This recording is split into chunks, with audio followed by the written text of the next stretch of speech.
ఆదిగా తరలి వచ్చిన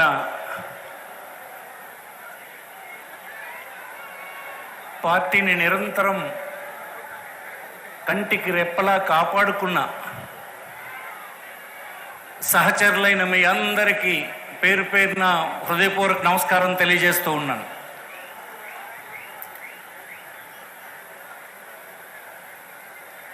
మనం ఇతర బహిరంగ సభల కంటే ఇది భిన్నమైంది. ఈ సమయం కూడా భిన్నమైంది. ఇంకొక 2 నెలల్లో మనం ఎన్నికలకు వెళ్ళబోతున్నాం. ఆ సందర్భంగా పార్టీకి చెందిన ముఖ్యమైనటువంటి నాయకులతో, కేడర్తో, కార్యకర్తలతో మాట్లాడాలని ముఖ్యమంత్రి గారు కోరితే ఇది మనం ఏర్పాటు చేసుకున్నాం. కానీ తెల్లవారి ఒక న్యూస్ ఛానల్లో చూశాను నేను. ఇంతకుముందు ఏదో బహిరంగ సభ తెలుగుదేశంది జరిగిందట భోగాపురం దగ్గర. ఆ బహిరంగ సభకు ఇది పోటీగా పెట్టారు అని వక్ర భాషను చెప్తున్నాడు అతను. మనం బహిరంగ సభ పెట్టలా, కార్యకర్తల్ని పిలుచుకున్నాం, నాయకుల్ని పిలుచుకున్నాం. మీ అందరితో ముఖ్యమంత్రి మాట్లాడతాడని ఇది ఏర్పాటు చేసుకున్నాం. అంటే మనం బహిరంగ సభకు పిలిస్తే ఇలాంటి గ్రౌండ్ కాదు, దీనికి 10 రెట్ల బహిరంగ సభ స్థలం కావాలి మనకి. ఇది బహిరంగ సభ కాదు, ముఖ్యమైన నాయకులతో మాట్లాడడానికి పిలిచినటువంటి సభ. ఈవేళ మీకు నేను మనవి చేస్తాను, గ్రామాల్లో ఎవరైనా మనల్ని కానీ ఎవరిని కానీ ప్రశ్నించడానికి, వ్యతిరేకంగా మనల్ని ప్రశ్నించే వాళ్ళు ఈనాడు లేరు. మీ రాజకీయ పార్టీకి ఓటేశాము, మమ్మల్ని అందరినీ మీరు ముంచేశారు, మీ పార్టీ కార్యకర్తలు ప్రభుత్వ ధనాన్ని మింగేశారు, మాకు అందకుండా చేశారు, అందినటువంటి కార్యక్రమాలు వివక్షతో ఇచ్చారు, రాజకీయ పార్టీ చూశారు, వర్గాల్ని చూశారు, కులాల్ని చూశారు, కండబలాన్ని చూశారు, ధనబలాన్ని చూశారని ఎవరూ మనల్ని విమర్శించడం లేదు. దానికి కారణం ఏంటో తెలుసా? నిజాయితీగా మనందరం ఈ 5 సంవత్సరాలు పని చేయడం వలన ఈ గౌరవం ప్రతి వైఎస్ఆర్ పార్టీ కాంగ్రెస్ కార్యకర్తకు గ్రామంలో దక్కిందని ఈ సందర్భంగా నేను మనవి చేస్తున్నాను. గడిచిన 75 సంవత్సరాల కాలంలో ఎవరినాడు కూడా రాజకీయ పార్టీ కార్యకర్త అంటే ఆ గ్రామానికి ద్రోహం చేసేవాడిగా చూశారు. కానీ 5 సంవత్సరాల కాలంలో వైఎస్ఆర్ కాంగ్రెస్ పార్టీ కార్యకర్త అంటే ద్రోహం చేసేవాడిగా ఈనాటికి ఈ 5 సంవత్సరాల్లో ఏ ఒక్కరు కూడా ఏ ఒక్కరిని చెయ్యెత్తి ప్రశ్నించలేదని మీకు ఈ సందర్భంగా మనవి చేస్తున్నాం. అది తేడా అని మీకు మనవి చేస్తున్నాం. నాకు ఒక ఆమె అడిగింది, అయ్యా నేను సంతలకు వెళ్తాను, బంధువుల ఇళ్ళకు వెళ్తాను, వేరే వేరే గ్రామాలు తిరుగుతాను, అందరూ అడుగుతున్నారు నన్ను, జగన్మోహన్ రెడ్డి పనిచేస్తున్నాడు, పేదలకు ఇచ్చేస్తున్నాడు, పనిచేస్తున్నాడే అంటారు, కానీ తినేస్తాడని ఒక్కడు కూడా నాకు అనలేదయ్యా అని మాట చెప్పారు. అవి సాధారణ మహిళ చెప్పినటువంటి మాట ఎంత బలమైందో మీరు చూసారా? 5 సంవత్సరాల అధికారం నడిపినటువంటి ఒక నాయకుడిని సూక్ష్మంగా అర్థం చేసుకున్నటువంటి సాధారణ మహిళ సమాజం నుంచి ఏమైనది? పనిచేస్తున్నాడు అంటున్నారు, కానీ తినేస్తున్నాడని ఏ ఒక్కడు అనలేదు అని అన్నారు. ఇది మన రాజకీయ పార్టీ నాయకుడికి ఉన్నటువంటి గుడ్ విల్ అని మీకు ఈ సందర్భంగా మనవి చేస్తున్నా. మీ అందరికీ ఎన్నికలంటే ప్రజాస్వామ్యంలో యుద్ధాన్ని ఎదుర్కొనేటువంటి వాళ్ళు వీరులు, వైఎస్ఆర్ పార్టీకి చెందినటువంటి వీరులు కొన్ని ఆయుధాలు కలిగి ఉండాలి. నిన్న 2 రోజుల క్రితం 3-4 రోజుల క్రితం మన ప్రతిపక్షానికి చెందినటువంటి నాయకుడు చంద్రబాబు నాయుడు ఊరూరా ప్రచారం చేయిస్తున్నాడు. విద్యుత్ ధరలు విపరీతంగా పెంచారు, ఈ పార్టీ కోటేయకండి అని చెప్తున్నారు వాళ్ళ కార్యకర్తలు. నిజమే, విద్యుత్ ధరలు పెరిగాయి.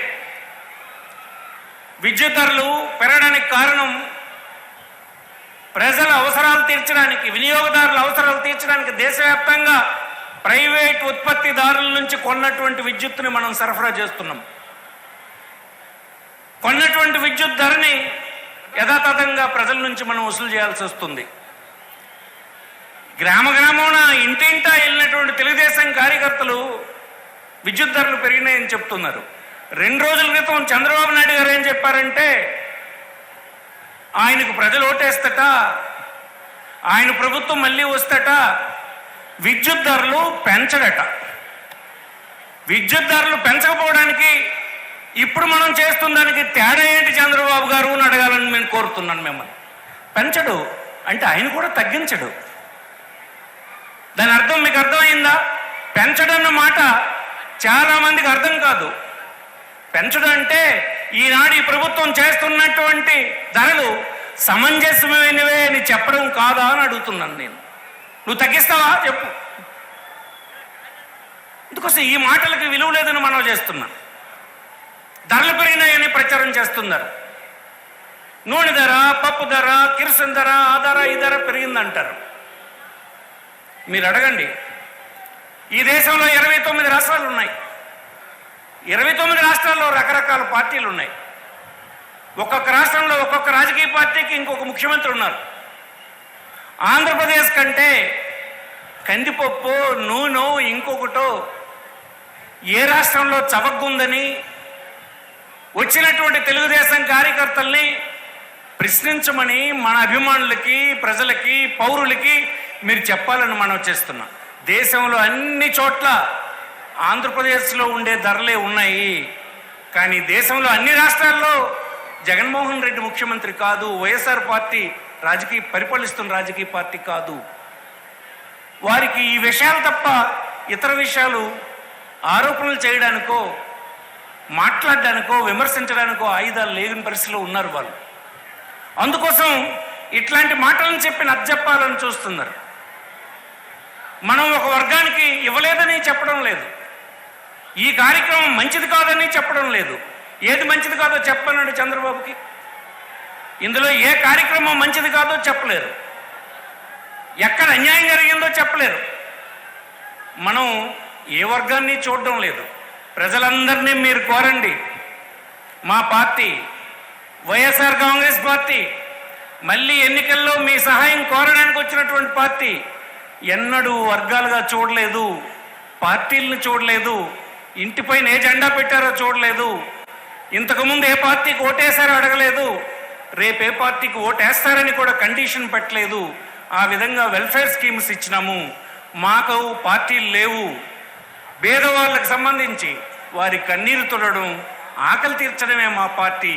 మీరెందుకు పార్టీల కింద ఉండాలనుకుంటున్నారు అన్నది గ్రామాల్లో మీరు ప్రశ్నించాలని ఈ సందర్భంగా నేను కోరుతున్నాను. ఈనాడు తెలుగుదేశమే ఉంటుంది. ఎందుకు తెలుగుదేశం? అధికారంలో ఉన్నటువంటి రాజకీయ పార్టీ నువ్వు తెలుగుదేశం అని ఇంకొక వర్గం అని అనుకోవడం లేదు. నీ అవసరాలు తీర్చడానికి నీ అర్హతను ప్రామాణికంగా తీసుకొని నీకు సహాయం చేస్తుంటే ఆ రాజకీయ పార్టీని నువ్వు శత్రువు కింద ఎందుకు చూడాలనే మాట అడగండి. ఈ విధంగా గడిచిన కాలంలో అధికారంలో ఉన్నటువంటి తెలుగుదేశం పార్టీ చేయలే. అందుకోసం ఈ రాజకీయ పార్టీ పరిపాలన ఈ రాష్ట్రంలో ఈ పీరియడ్ చాలా గొప్పదని మేము మనవి చేస్తున్నాం. 70 సంవత్సరాలు అయ్యింది స్వాతంత్రం వచ్చింది. చాలా వర్గాలు అయ్యో మా తాత చెప్పాడు స్వాతంత్రం వచ్చేస్తే అన్నీ మనకు వనగూరుతాయని చెప్పారు. మా తాతకాలం అయిపోయింది, తండ్రి కాలం అయిపోయింది, నా కాలం అయిపోయింది, నా కొడుకు పెళ్ళిడికి వచ్చాడు. ఈవేళ కనీసం పొద్దంతా కష్టపడి నా రక్తాన్నంతా చెమటగా చిందించి 4 ముద్దలు అందరం ఒక చోట కూర్చొని కుటుంబ సభ్యులందరం తిందామంటే ఈ 4వ జనరేషన్కి కూడా నాకు అవకాశం లేదే. ఏమి స్వాతంత్రం ఇది? ఈ స్వాతంత్రం మా కుటుంబానికి ఏమిచ్చిందని బాధపడుతున్నోడికి ఈవేళ మన రాష్ట్రంలో ఉండేటువంటి వైఎస్ఆర్ కాంగ్రెస్ పార్టీ పాలనలో ఒక ఇల్లు దొరికింది, ఒక స్థలం దొరికింది, ఒక పెన్షన్ దొరికింది, కడుపు నిండా తిండి దొరికింది, కన్నీరు తుడిచాము, సంతోషంగా ఉండేటట్టు చేశాం. ఇది గొప్ప విషయాన్ని మనం చేస్తున్నాం. మీ అందరూ మమ్మల్ని నిర్లక్ష్యం చేశారంటారు, కార్యకర్తలుగా ఈ పార్టీ నిర్లక్ష్యం చేసిందంటారు. కరెక్ట్ కాదు అది. మీరే ఈ పార్టీకి గెలిపించారు, మీ యొక్క చెమటే ఈ పార్టీ అధికారంలోకి రావడం. కానీ మనమే వైఎస్ఆర్ కాంగ్రెస్ పార్టీ కార్యకర్తలే మనందరమే టీడీపీ కార్యకర్తల మాదిరిగా దోచుకు తిండి ఉంటే, ప్రజలకు మోసం చేస్తుంటే ఈవేళ మనందరం ఈ గ్రామాల్లో గౌరవంగా ఉండగలుగుతామా అని అడుగుతున్నాను నేను. ఈ దేశంలో ఏ రాజకీయ పార్టీ కార్యకర్త ఈనాడు మనం ఉన్నంత గౌరవంగా సమాజంలో లేడన్న విషయం నీ హృదయానికి అడుగు, నీకు తెలుస్తుందని నీకు మనవి చేస్తున్నాను. ఇతరులు చెప్పే మాటలు మీరు నమ్మొద్దు. రాజకీయాలు అనేవి ఈ సమాజంలో ఉండేటువంటి అనేక రుగ్మతలకి పరిష్కారం కావాలే తప్ప ఒక నిందించేటువంటి స్థితికి ఆ పార్టీ కానీ కార్యకర్తలు కానీ దిగజారే స్థితి ఏ రాజకీయ పార్టీ ఇవ్వకూడదన్నది మన సిద్ధాంతం. ఆ సిద్ధాంతాన్నే మనం ఈనాడు అవలంబించడం. అందుకే మనందరికీ ఈనాడు గౌరవం ఉందని మనం చేస్తున్నాం. ఇంకొక విషయం మీకు వినిపించమని చెప్తాను. అందరూ ఎంతో కొంత వెల్ఫేర్ స్కీమ్స్ పంచారు, కానీ వెల్ఫేర్ స్కీమ్ అందుకున్నటువంటి అర్హులు తనకు కులబలం లేదని, మతబలం లేదని, కండబలం లేదని, డబ్బు లేదని, నా వాడు ఎన్నికైన ప్రజాప్రతినిధి లేడని, నాకు సంబంధించిన అధికారాలు లేవని బితుకుమనే బతికారు ఇంతకాలం. ఒక్క వైఎస్ఆర్ పార్టీలోనే ఈ రాష్ట్రంలో సంక్షేమ కార్యక్రమాలు అందుకుంటున్నటువంటి పేదవాళ్ళు ఎవ్వరికీ తల వంచకుండా, ఎవరికి భయపడకుండా, ఆత్మవిశ్వాసంతో తలెత్తుకునేటట్టుగా ప్రభుత్వం ఇచ్చే పథకాలని దర్జాగా అందుకునేటువంటి వ్యవస్థ తెచ్చినటువంటి పార్టీ వైఎస్ఆర్ పార్టీ అని ఈ సందర్భంగా నేను మనవి చేస్తున్నాను. ఇవన్నీ అనేక విజయాలు దీని వెనుకున్నాయి.